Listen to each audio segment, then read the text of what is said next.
Hi, welcome to Sidewalk Talk. I'm Maria Batt, Director of Client Relations and Design for Shovel the Sidewalk. We're a marketing firm in Western New York, and we utilize the power and persuasion of storytelling to build brands and create advertising for other small businesses here. This podcast is all about storytelling, stories about inspiration, information, and education. And today I have a guest that brings all three together. Barbara Breckenridge is a lifelong Buffalonian, and to know Barb is to love Barb. I love Barb. We worked together at the Kidney Foundation quite a few years ago. Barb was diagnosed with chronic kidney disease in 1993. She went on hemodialysis in 96. And if anybody is familiar or knows somebody that is on dialysis, it's exhausting. It is not something that you want to be on long term. And she was able to receive a life-saving kidney transplant on July 31st, 1999. They say that a transplant is receiving the gift of life. And that statement is so incredibly true for Barb. When she received that gift, she made it her life's mission to educate and support people and families living with chronic kidney disease, people who received a transplant, people who are in hemodialysis, and also to educate the community here in Western New York about how to prevent kidney disease or slow the progression of chronic kidney disease. She's just an inspiration. She's won so many awards, and I'm so happy to have her with us today. So welcome, Barb. Thank you, Maria. Thanks for having me here. You're welcome. It's so nice to see you. It's been like 8 years, maybe. Yes, well, Can it you was believe that much? 11, so 9 years Oh, actually. Yes, 9 years. Wow. I 9 years can't believe it. in June actually. Yeah, I remember that day. Yes. So Barb and I used to work at the National Kidney Foundation together, and we were there when it closed together too, and had a beer in the kitchen right after, as we were so upset to drown our sorrows a little bit. Um, Barb, I want to go through really. You've done a lot. So you received your kidney transplant 21 years ago, almost exactly 21 years ago, July 31st, right? Yes. Okay. So your kidney's only 21 years old. And Barb was diagnosed with chronic kidney disease in 93, and you went on dialysis 3 years later. Not everybody knows what dialysis is or how hard it is on somebody to go through it. So can we start just by talking a little bit about what kidney disease is and how rough dialysis can be? Well, there are different types of, kidney disease are caused for different reasons. High blood pressure, diabetes are the leading causes of kidney disease, but there are other autoimmune diseases that can also cause kidney failure. So I was diagnosed with lupus after I was on dialysis, which was very unusual. But at that time, back in the early 90s, it was more difficult to diagnose lupus. So after the 2 year period, when I was finally diagnosed, that is now on my records as lupus. But having said all of that, I don't have any of the symptoms that I see a lot of people with lupus have. So I'm blessed with that. But anyway, in 96, well, I was diagnosed in 93. So in 96, I was sent to over at Millet Gate to begin dialysis. I had never seen a dialysis machine, had never been into a dialysis unit. And I tell you, when I walked in there, it was so frightening. I mean, you're sitting there, you're seeing all of these people sitting there looking very, very ill, and all the blood, and it was just frightening. And so actually, I sat there and cried for about 3 weeks, really, because I had not been educated on my disease. At that time, there was no computers that I could do research. I'm sure the doctors and other medical people probably told me some, but when you receive a diagnosis like that, I shut down, and a lot of people do. Um, you're just so fearful of the unknown, and people are talking to you, but actually they're talking at you because you're not hearing anything that they're saying. So anyway, it was very hard for me. Now they do educate people prior to having to start dialysis. They will take them to the dialysis center and, just give them the whole protocol and the different modalities for dialysis. But anyway, I started dialysis in 1999, and I sat there for a whole year.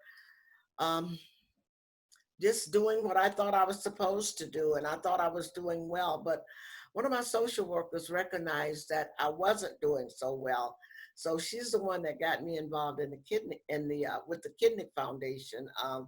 I went on the board of directors there as a patient, but dialysis is very hard. It's hard on the body. I did hemodialysis, and with hemodialysis, you will go out to a dialysis center and you get in your chair, and they will place 2 needles in your arms. You have to have an access to do dialysis.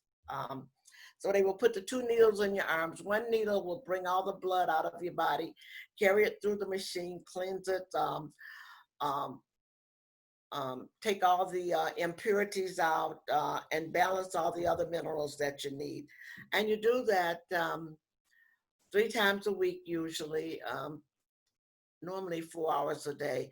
And it's very draining. I mean, you're very tired, it's depressing, it's scary, and it takes a while for you to have, to learn to live with it. I mean, you can live with it because actually it's sort of a blessing, dialysis, because it wasn't so many years ago there was no dialysis and people just died. But it's very difficult, and you just have to educate yourself about the disease. You are so restricted as to what you can eat and so restricted as to what you can drink. So there's a lot that you have to learn to deal with besides sitting in that chair for 4 hours a day. And so most people, um, they just have to find a way. Some do, some don't. But anyway, I found someone that had been on dialysis and had had a successful kidney transplant. And having met her, it really changed my life because I was able to educate myself about the disease. I learned how to eat properly, how to be compliant in all ways, and that's the only way you can do it. You have to, first of all, you've got to accept that you have this disease and you've got to live with it.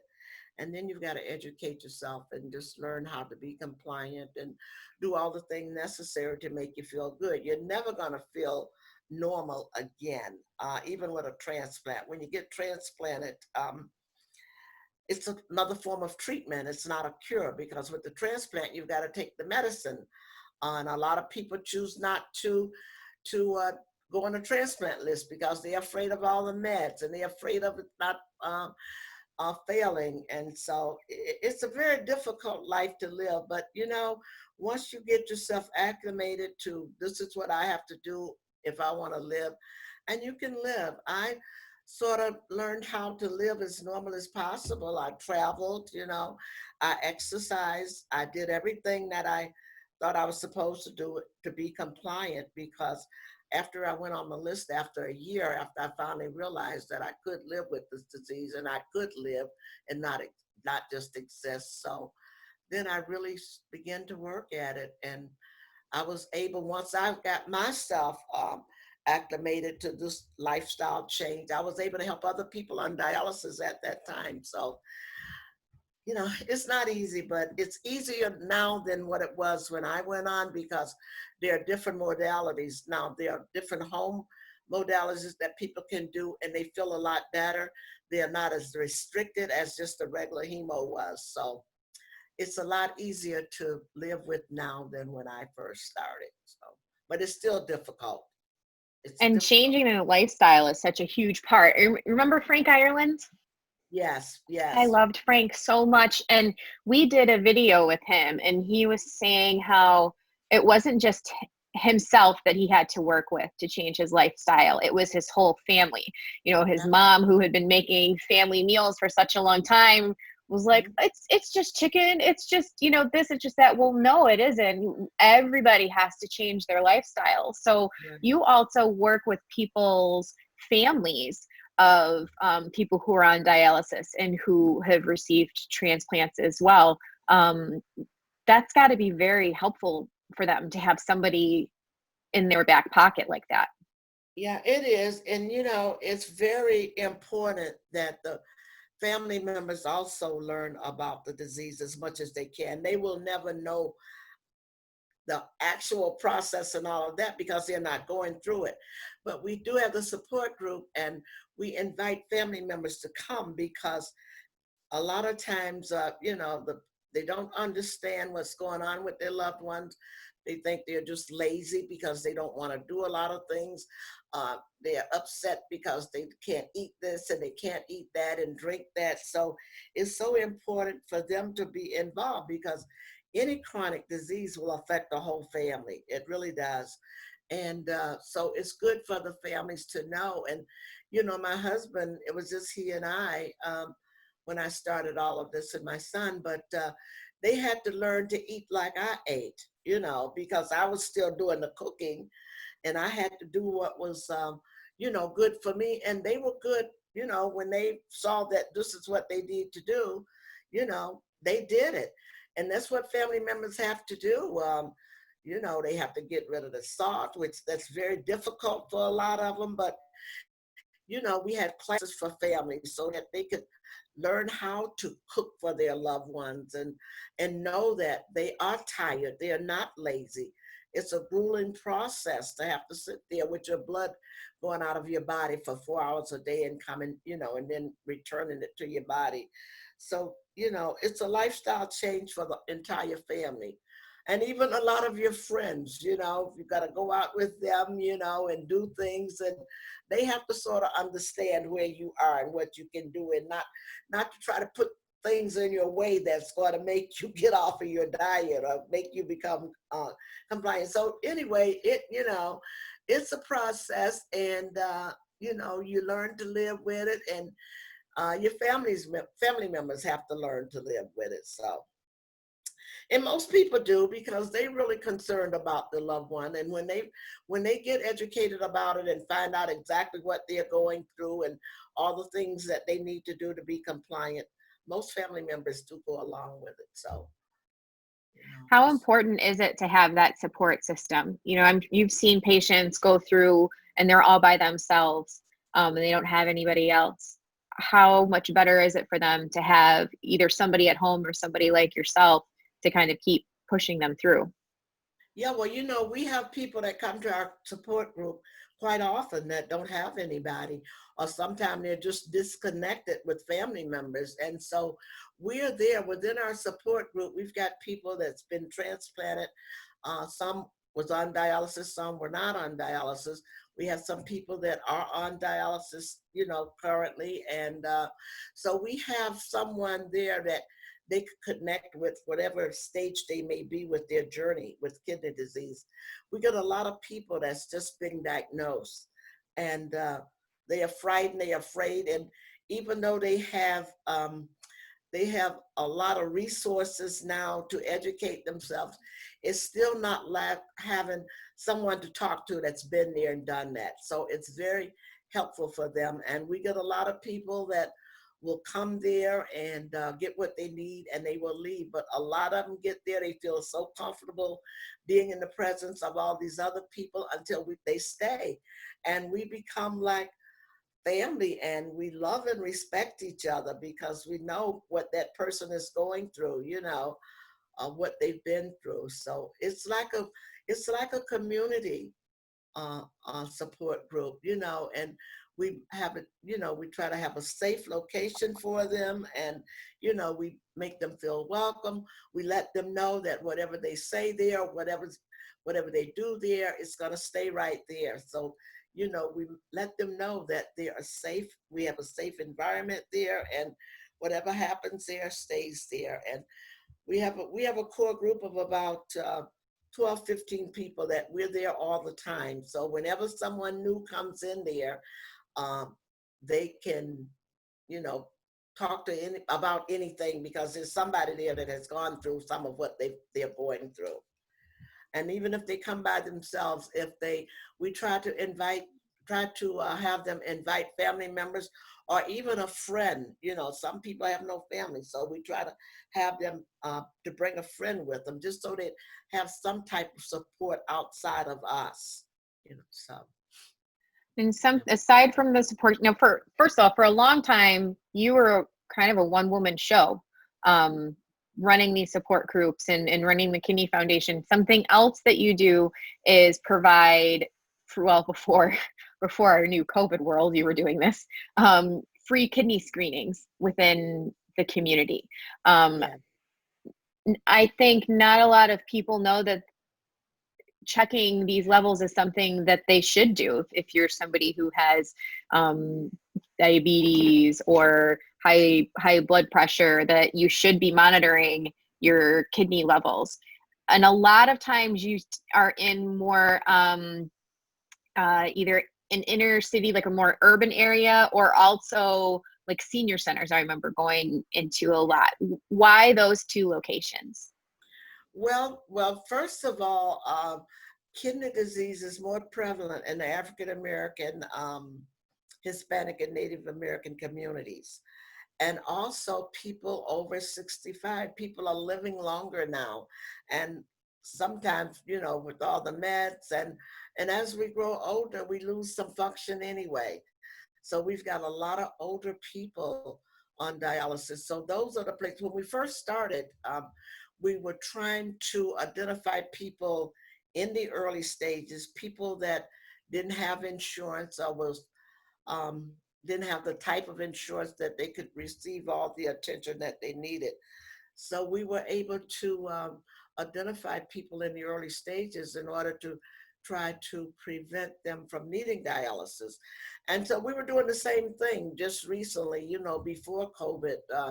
We would go to senior places, we'd go to churches in the community, and even out into the rural areas, we would go, and the senior places, because a lot of people just don't go to the doctor. A lot of older people, they just don't trust the doctor. So we would go in there and, screen them, and most likely you're going to find something with the older people. But just because they've lost some function doesn't mean that they have end-stage renal disease going on. So yeah, it was a great program, and it's still a great program if we ever get it going back up again. Because if you can catch it in the early stages, you may be able to slow the progression or sometimes even stop it. So it's a good program. We've got one lady, I guess she doesn't have good insurance, but anytime she sees that there's a screening, she's there. She's always the first one on my list, but she's very concerned about her health. And so anything free that she can get screenings and that, she is there. When she calls, she doesn't even have to say anything. I know who she is. So yeah, but it's a good thing, it's not a bad thing. It's a good thing. And so we found a lot of people sometime in the 4th stages. There's 5 stages of kidney disease. And if you're 3 or above, you're pretty safe. But under that, you got some issues there that you need to address, with lifestyle changes. Even with the screenings, we give them information about the diet and, seeing their doctors and taking their meds and keeping the blood pressure and the diabetes under control. So it's a great program, and hopefully, it will start back up once this has gotten to a place where it's manageable. Yeah, and that education you do is a huge part, because there are people with risk factors that can, like you said, either slow the progression or stop it in its tracks. Yeah. with diet and exercise, and just those lifestyle changes. Right. Now, you also, when you received your transplant, how long after that did you become a transplant Olympian? Oh, and let me see, I got my transplant in 2002. I went to my first games down in Orlando. That was a disaster. So there is, for those that don't know, there is a transplant games. They have US transplant games and they have the world transplant games. And Barb is a dynamo in track and field and has gotten oodles and oodles of medals and has traveled all over the world. What is the transplant games like? Because you have people there that, you know, never thought they'd be able to walk 2 miles, and then they're competing in these athletic events. And then it's also, there's donors there, there's donor families, and I've heard great stories of people meeting donor families, and it's an incredibly emotional and uplifting event. It is. It's amazing. You know, it's almost indescribable. It's almost like you can't really relate to someone the this event. Everyone there has been transplanted. All the athletes has a transplant. There's hearts, there's lungs, there's livers, there's intestines, there's corneas, hearts. Any transplant, somebody, all the athletes have had that. We also have donor families there. We have living donors, a lot of supporters, and once you get to the games, everybody has a badge. So on that badge, it will identify, what connection you have there. So a lot of times, you'll walk up to a donor family, you'll see their badge, and you just grab them and give them a hug, because even though it's not your donor family, they have saved a life. All of those donor families and those living donors have saved and enhanced lives. And there's old people, young people, middle-aged teenagers, there's everybody there. And all of us have gone through something. And when you meet, it's like one big family. Even in the foreign countries, a lot of these people does not speak your language or speak English, but they know why you're there. So you just grab them and give them a hug. If they can understand you, you talk about your journey or what you received, how long you've had your transplant. And it's just amazing. And you connect with so many people, with the US games and around the world. And you see these people, every 2 years you will see these same people. And then when you don't see someone, you're afraid to ask, because you know what the mortality rate is. And but anyway, it's just amazing. And we look for each other when we get there. And oh my God, we're so excited to see each other because we're still alive, we're still there.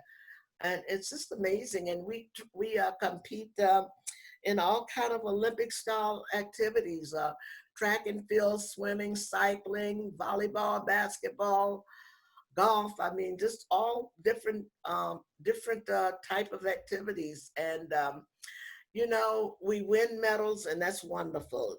Really nice to win medals, but we are there to show we're there to show the world the importance of transplantation, how it changes and enhances lives, how it saves lives.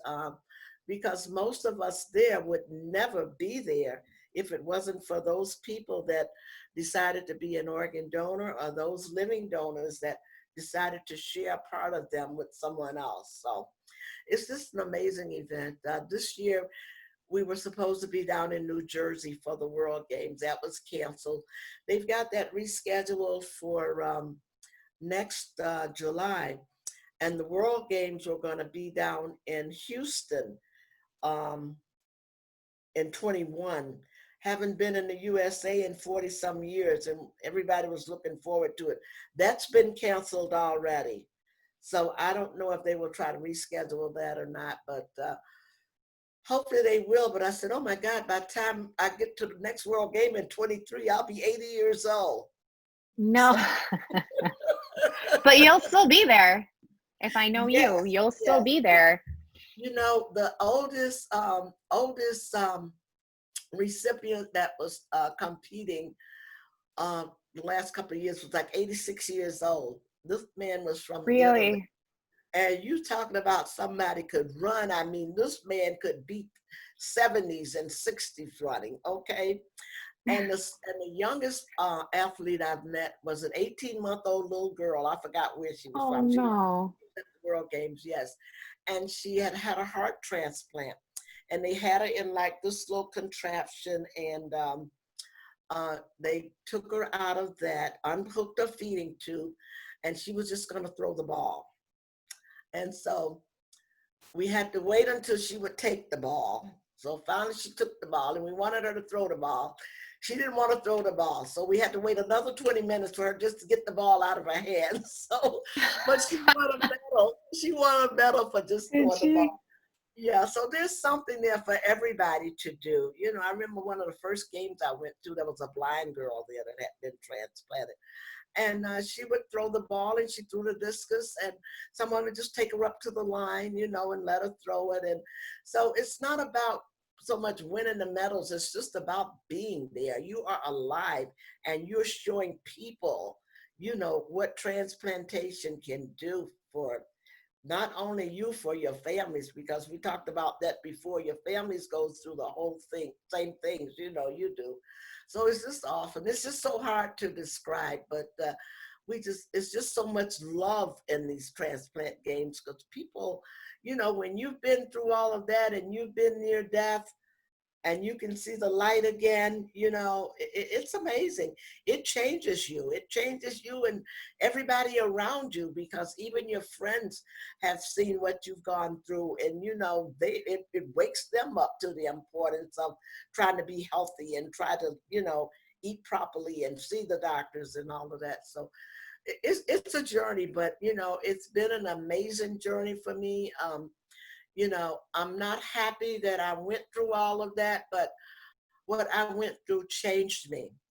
It changed me totally. It changed my whole outlook on life. It made me want to be an example to others. It made me want to assist others on their journey. And that's what I've been doing for the last 20 years. And I'm just so grateful that I'm still able to do it, because I tell you, people call me every day, and everybody in Western New York has my cell number. So anytime that they have an issue or their family member have an issue, they can reach me.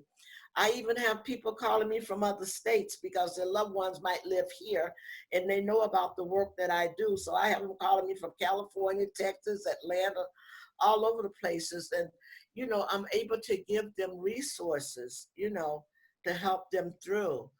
So, yeah, I'm blessed, and I'm so very grateful for that person that decided that he would be an organ donor. And when he passed, his family members, you know, about it with his wishes, and I was the recipient of one of his kidneys. So it's It seems like such a small thing that anybody can do. Like you go, you get your driver's license. Do you want to be an organ donor? You check that box. There's so many people that don't, but I mean, one person can save how many lives well, with their well, organs?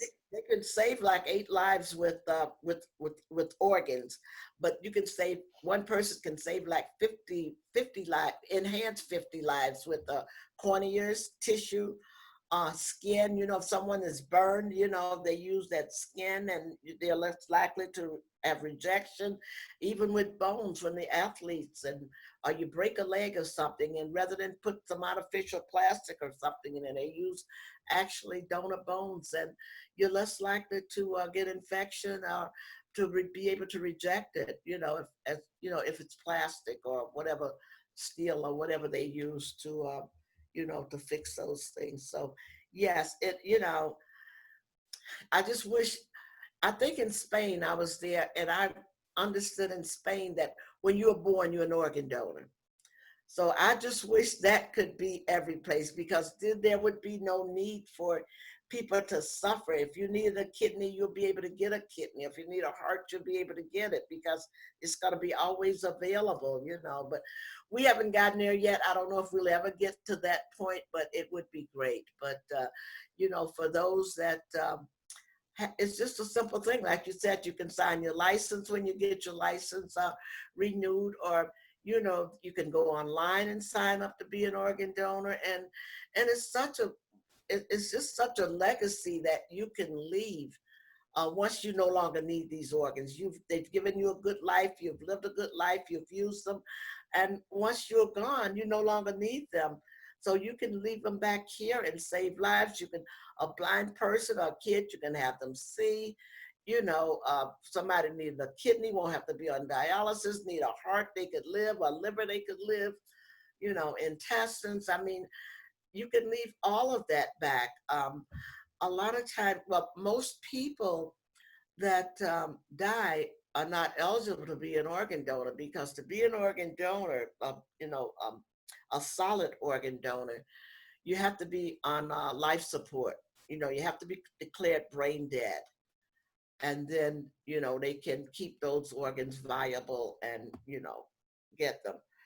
But you can still do all the other things. So, you can still do the skin, the corneas, tendons, nerves. I mean, just about every part of the body they can use to help someone. And, because once you leave here, you're going back to the dirt. So, it's going back to the dust. That's where we came from, the dust. So we're going back to the dust. So you can just leave that to save lives and to help families, really. Because if you save a life, you've helped that family member or those family members too. So Now, why is this?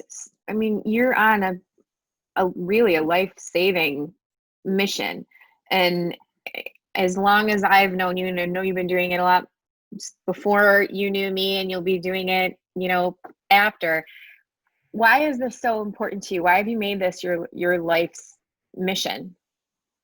well, Maria, I was very sick for so long, from like 92 up until 99, and even after I got the transplant. So for about 10 years, I was very ill. There was a couple of times that they called my family to the hospital saying that, by morning I wouldn't be there. And I went through a lot of testing and a lot of procedures and just a lot of everything. And so when I finally got that transplant and everything started working out for me, I was so grateful. And I told God, I said, I am so grateful that you brought me this far. And, whatever you want me to do, just show me and I'll go. And that's what I've done. It's just a part of who I am now, because I know what I went through, and hopefully I would hope that somebody else wouldn't have to go through all that I went through. They're going to go through some of the things if they're on dialysis, but I went through an awful lot because, things are a lot better now and a lot easier than it was back then, because it evolves. They're constantly doing research, and, the meds are getting better and all of that. But it's just a part of who I am now, and I probably will never stop doing it. In fact, I need to tell you that I was terminated from my job last Friday.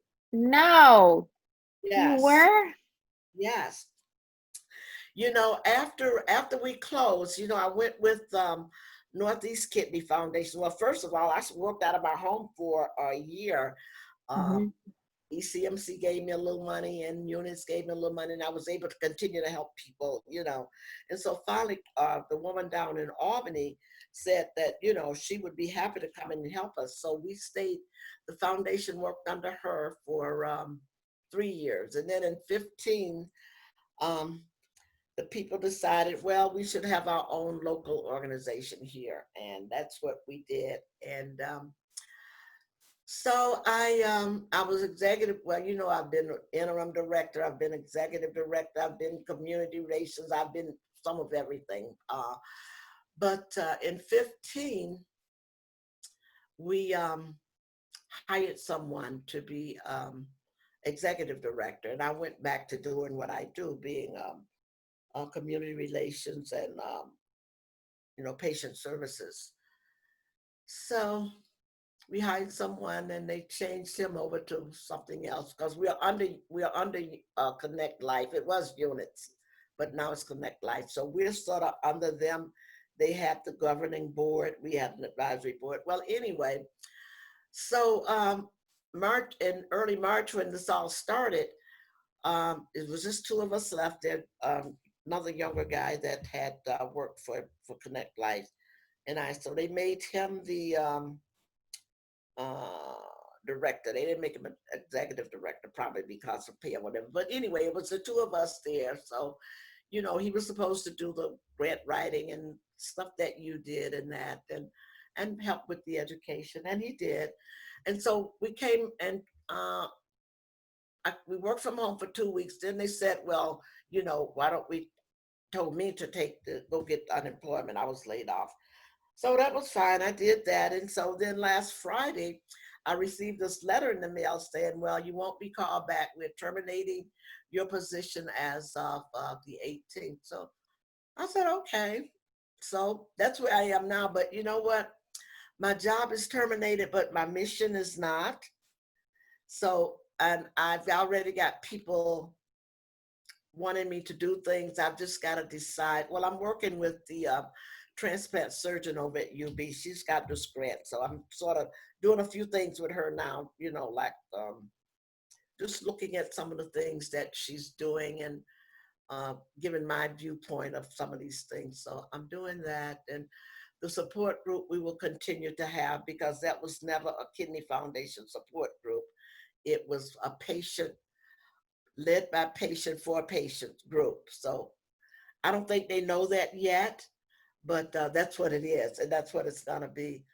And I also I'm on the board with iPro. iPro is an organization that's contracted by CMS, Center for Medicaid and Medicare, and their job is to see that all the dialysis units in the USA are in compliance, that the people are being the patients are being taken care of, and everybody's abiding by the rules as far as giving the care to the patients. So I'm on the board there, and I do a lot with them. I'm on calls all the time. Now they put me on more and more calls. So, but I've got to just figure out, exactly what I want to do and how I want it to look.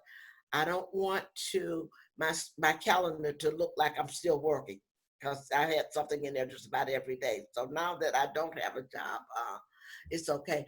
And I'm okay with it, because I can still do it. But really the way it was done, and I didn't think anything about it, because, we moved out to Williamsville from downtown, which I didn't like making the drive, but I did it. And I probably would have continued to do it. But I just thought perhaps, I knew my job, I knew I wouldn't be going back for a long time, because of the nature of my job. My job is being in the community, So I knew that, but I had thought, well, maybe later, maybe I could do something like per diem, maybe doing the screenings and doing some of the education and some of the speaking engagements and that. But they just said it was, they just said I was terminated. And so I was talking to my daughter, and she said, oh my goodness. She said, all you've done, you've kept that organization, you've built that organization, and you get a form letter in the mail. Yes. So then I started thinking, but I'm still okay. I'm still okay. And I'm still going to continue my work, because when all of this is over, I'll still be able to go in the dialysis unit. I still plan to do some of the social activities for the patients, because that's really one of the things I really like to do. Because, these people be so depressed, and a lot of times they don't have the resources to do a lot of things with their families, with their grandkids and all of that. So once a year we have a big cookout over at Ellicott Creek. We do a post-holiday party, and I'm gonna still find someplace to do those things, and I know I can. So those I will continue to do. As far as, with the Kidney Foundation, we provided like food for people or transportation. Sometimes we paid utility bills, or, just all kind of different little emergencies that they would have come up. We tried to do that. I might not be able to do a lot of that, but if the Kidney Foundation is still going, they can do that. But I'm still gonna be out in the community doing whatever I can do to help the patients. And they'll still be calling me, because as I said, everybody's got my phone number in Western New York and every place else. So I'm okay. And I'm still going to continue with my mission. So no one can stop that. Well, So, you're an incredible inspiration to so many people. And as you said, everybody in Western New York has your number. So I don't think you're going to have many quiet days on you. I know I told you this story not too long ago. My husband still laughs. They were working on the kidney walk and they're on the corner putting a sign up and a metro bus pulls over to say hi to Barb. Having to be a family member, but everybody knows you. But, you know, there's a saying of a life of service is a life well lived. And I think if everybody would just give back a teeny bit of and putting in a little bit of the effort that you are, this world would be a much better place and would be a much kinder place. And thank you so much for everything that you do, Barb. I just love you. Thank you. I love you too, Maria. And thanks for having me here. We've got to get together. Yeah, we do. Something, yes. Yeah. As soon as you're out and about, because so that's something else a lot of people don't know is, you've had a transplant, you're probably on an immunosuppressant Absolutely. For the rest drug. of my life. Yes. Yeah. So this social distancing and wearing masks, it's not just cramping your style, it's saving a lot of lives of people like Barb. So think about that too. And sign your donor cards, everybody. Absolutely. If you or someone you know has a story that needs to be shared, visit our website, shovelthesidewalk.com, fill out the form on the Sidewalk Talk page, and we'll be in touch to set that interview up. You can also check out the rest of our podcasts on our website or whatever platform you prefer to stream your podcasts on. Thank you so much for joining Barb and myself, and this has been Sidewalk Talk.